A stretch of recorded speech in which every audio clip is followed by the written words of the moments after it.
semuanya. Ya, pada video sejarah wajib hari ini kita akan belajar mengenai manusia-manusia purba yang ada di Indonesia.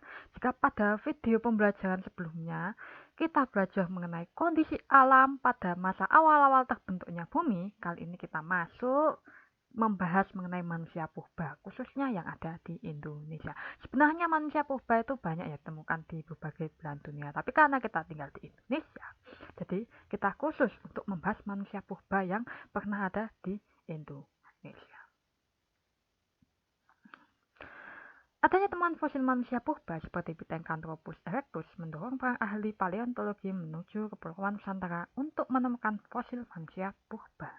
Terlebih dengan temuan fosil Pithecanthropus erectus oleh Eugene Dubois yang dianggap sebagai missing link dari teori evolusi Darwin. Ya, seperti pada gambar ini potretnya dari Charles Darwin, ya, seorang yang kondang atau terkenal dalam mengemukakan teori evolusi manusia. Ya, dan ini menjadikan Nusantara menjadi kawasan yang menarik perhatian para peneliti fosil. Ya. Fosil apa sajakah yang ada di Indonesia? Ya, maksud saya adalah fosil manusia purba apa saja yang ada di Indonesia? Mari kita lihat. Nah, sebelum kita membahas mengenai manusia-manusia purba yang ada di Indonesia, kita terlebih dahulu mengetahui kondisi alam yang ada di Indonesia pada zaman purba. Nah, pada zaman glasial atau zaman es, wilayah Nusantara bagian barat yang meliputi Jawa, Sumatera, dan Kalimantan tergabung dengan Asia Tenggara Daratan membentuk wilayah yang sangat luas yang disebut dengan paparan Sunda Plat atau Sundaland. Ya, wilayah Indonesia bagian timur yaitu wilayah Papua tergabung dengan benua Australia membentuk wilayah yang sangat luas yang disebut dengan paparan Sahul atau Sahul Plat. Nah, wilayah yang terletak antara Paparan Sunda dan Paparan Sahul yang meliputi Kepulauan Sulawesi, Nusa Tenggara, dan Maluku disebut dengan Wales Area. Wilayah ini menjadi wilayah penyaring persebaran fauna dari kedua daratan yang berbeda satu dengan yang lainnya. Ya. Cekidot, ini dia petanya ya, peta wilayah Paparan Sunda dan Paparan Sahul beserta garis Wales. Ya, jadi dulu ada kayak ini putih-putih ya yang agak udah ya, itu adalah dulunya Indonesia itu bergabung dengan wilayah Asia Tenggara Daratan ya. Sedangkan yang Papua ini ya, pulaunya Papua itu bergabung dengan benua Australia yang disebut dengan Sahul ya. Di sebelah kiri adalah paparan Sunda. Nah, yang di tengah-tengahnya persis itu ada Wallace Line. Nah, selain Wallace Line ada Weber Line dan Lydekker Line. Ya, saya kurang paham apa mengenai Weber Line dan Lydekker Line.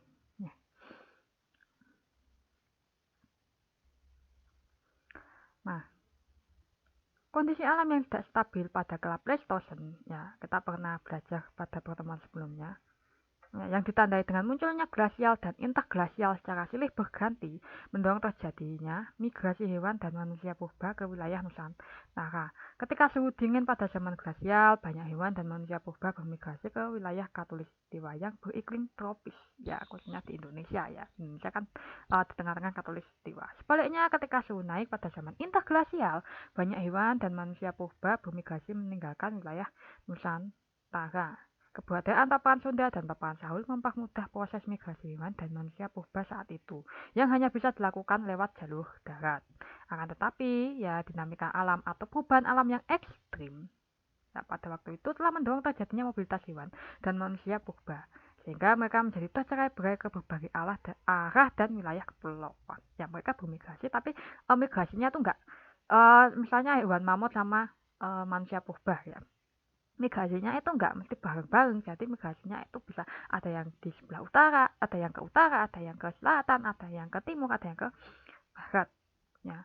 Faktor alam juga berpengaruh terhadap hewan dan manusia purba, sehingga secara perlahan membentuk populasi baru yang berbeda dengan induk atau nenek moyangnya.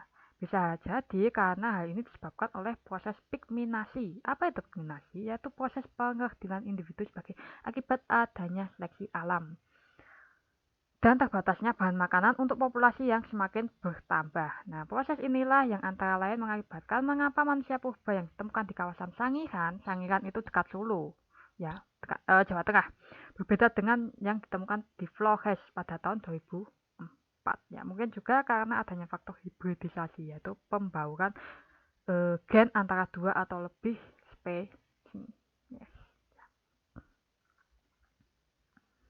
Nah, baru kita berlanjut ke jenis manusia purba yang ada di Indonesia. Nah, setidaknya ada 3 jenis manusia purba yang ada di Indonesia. Yang pertama, Meganthropus paleojavanicus, atau kalau diterjemahkan yaitu manusia raksasa dari Jawa purba. Nah, fosil Meganthropus ditemukan oleh von Koenigswald di Sangiran, Lembah Bengawan, Solo tahun 1936 sampai 1941.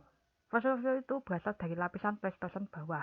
Meganthropus memiliki badan yang tegap dan rahang yang besar melebihi rahang gorila laki-laki. Ya, jadi cukup besar, ukurannya mungkin seperti seukuran gorila. Ya. Mereka hidup dengan cara mengumpulkan makanan atau bahasa kerennya adalah food gathering. Makanan mereka utamanya adalah tumbuh-tumbuhan dan buah-buahan. Ya.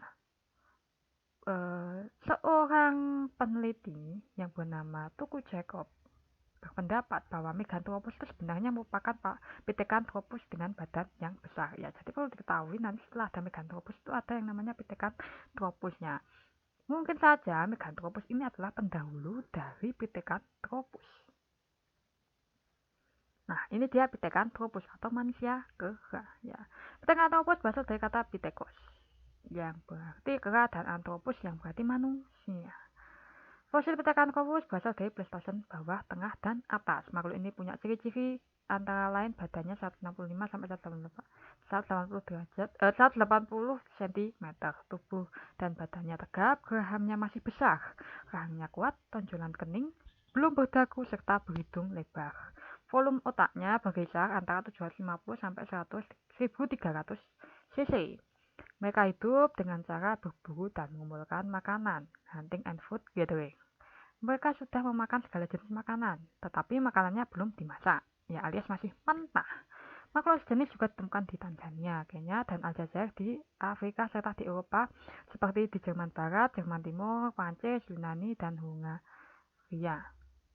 Ya, tapi kebanyakan ditemukan di Indonesia. Ada beberapa jenis manusia purba yang tergolong dalam Pithecanthropus. Ya. Yang pertama Pithecanthropus mojokertensis ya.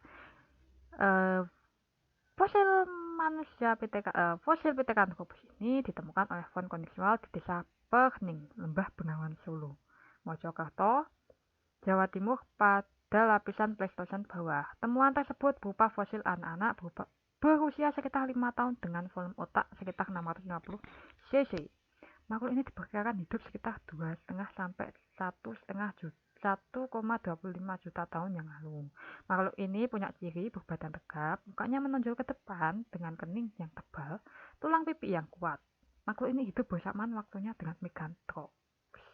Ya.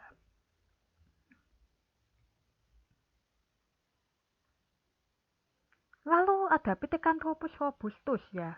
Kalau diterjemahkan adalah manusia kera yang kuat. Nah, fosil Pithecanthropus robustus ini ditemukan oleh Weidenreich dan von Koenigswald pada tahun 1939 di Trinil, Lembah Bengawan, Solo. Fosil ini berasal dari lapisan Pleistosen bawah. Von Koenigswald menganggap fosil ini sejenis dengan Pithecanthropus mojokertensis. Ya, sama-sama jenisnya itu Pithecanthropus, cuma mungkin kekuatannya saja ya yang berbeda, kekuatan tulangnya. Ya, dan mungkin bentuknya ada sedikit perbedaan. Dan tempat ditemukannya pun juga berbeda. Kemudian Pithecanthropus erectus, manusia kera yang berdiri tegak.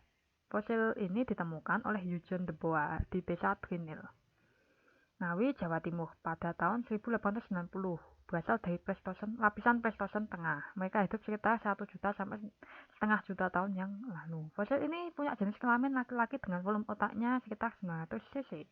Makhluk ini punya tinggi sebadan 160 sampai 180 cm dengan berat badan 80 sampai 100 kg. Tapi penelitian terhadap tengkoraknya, De Bois memberi nama Pithecanthropus atau manusia kera dan dari tulang pahanya. Ia memberi nama erectus atau berjalan tegak ya.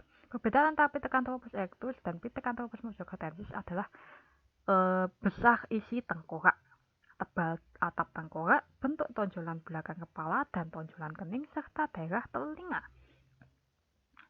Pithecanthropus erectus itu berjalan tegak dengan badan yang tegap dan alat pengunyah atau rahangnya itu kuat. Bila dihubungkan dengan teori evolusi Darwin, Pithecanthropus erectus ini dianggap sebagai missing link atau makhluk peralihan dari kera ke manusia.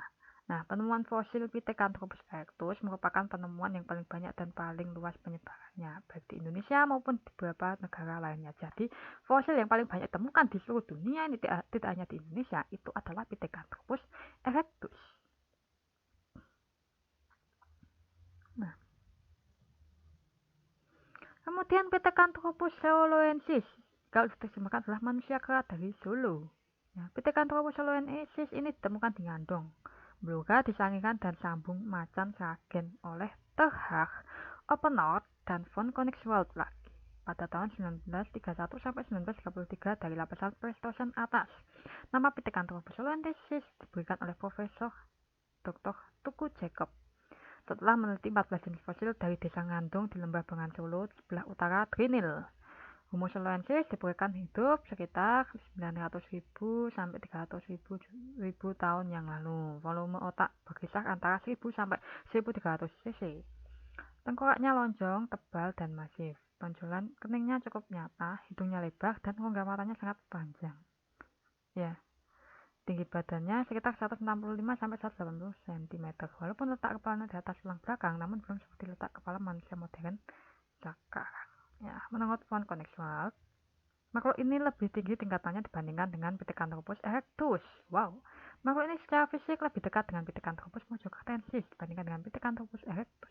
Oleh sebagian ahli, Pithecanthropus seoloensis digolongkan dengan Homo neanderthalensis, yang merupakan manusia purba jenis Homo dari Asia, Eropa, dan Afrika yang berasal dari lapisan Pleistocene atas. Yang terakhir atau yang ketiga adalah manusia jenis Homo. Ya, Homo ini bisa dikatakan adalah manusia jenis modern. Ya. Nanti ada yang namanya Homo sapiens juga. Salah satu jenisnya Homo sapiens. Berbagai manusia purba dari jenis Homo hidup pada kala Pleistocene atas. Mereka diperkirakan hidup sekitar 200.000 tahun yang lalu. Selain banyak jumlahnya dan ditemukan di berbagai tempat, fosilnya tidak hanya berupa tengkorak, melainkan juga berupa kerangka yang lengkap. Ada beberapa jenis manusia purba dari kelompok Homo, seperti Homo habilis, Homo neanderthalensis, Homo heidelbergensis, dan masih beberapa banyak lainnya. Fosil Homo yang ditemukan di Indonesia salah satunya adalah Homo wajakensis. Nah, fosil Homo wajakensis ini ditemukan oleh Van Riethofen pada tahun 1889 di desa Wajak Tulungagung di lembah Sungai Berantas. Oleh karena itu dinamakan sebagai Homo wajakensis ya, karena ditemukan di desa Wajak. Ya. Fosil ditemukan dan diteliti oleh Eugene Dubois. Temuan fosil ini merupakan temuan fosil manusia purba pertama yang dilaporkan berasal dari Indonesia. Nah, Homo wajakensis berasal dari lapisan Pleistocene atas. Manusia purba ini memiliki tinggi badan sekitar 173 cm dengan berat badan 30 sampai 150 kg. Volume otaknya sekitar 1630 cc, mukanya datar dan lebar, hidungnya lebar, dahinya agak miring dibandingkan jenis sebelumnya. Homo wajakensis menunjukkan kemajuan. Makanannya sudah dimasak, walaupun masih sangat sederhana. Tengkorak Homo wajakensis memiliki banyak persamaan dengan tengkorak penduduk asli Australia, yaitu Aborigin. Oleh karenanya, Eugene Dubois itu menduga bahwa Homo wajakensis termasuk dalam ras Australoide, nenek moyang Homo seoloensis, dan menurunkan bangsa aborigin tersebut. Fosil Homo wajakensis juga memiliki kesamaan fosil manusia Nia di Sarawak, Malaysia, manusia Tabun di Palawan, di Filipina ya, dan fosil-fosil Australoid dari Cina Selatan dan Australia Selatan. Makhluk sejenis ini tersebar di paparan Sunda dan Indonesia Timur. Ya, Indonesia Timur tadi di Sahul juga ya, paparan Sahul. Bahkan menurut Tuku Jacob, dari ras wajak ini pulalah berkembang menjadi penduduk Papua dan Melanesia. Melanesia itu adalah penduduk yang tinggal di kepulauan Oseania. Nah, oke, akhirnya selesai juga penjelasan mengenai manusia purba yang di Indonesia. Untuk keterangan dari gambar ini merupakan gambar dari manusia perkembangan teori evolusi manusia ya, dari keseluruhan fosil yang ditemukan yang ada di dunia. Nah, jadinya seperti ini, bisa dilihat di gambar ini. Oke, ya terima kasih sudah menyimak. Sampai jumpa di video pembelajaran selanjutnya.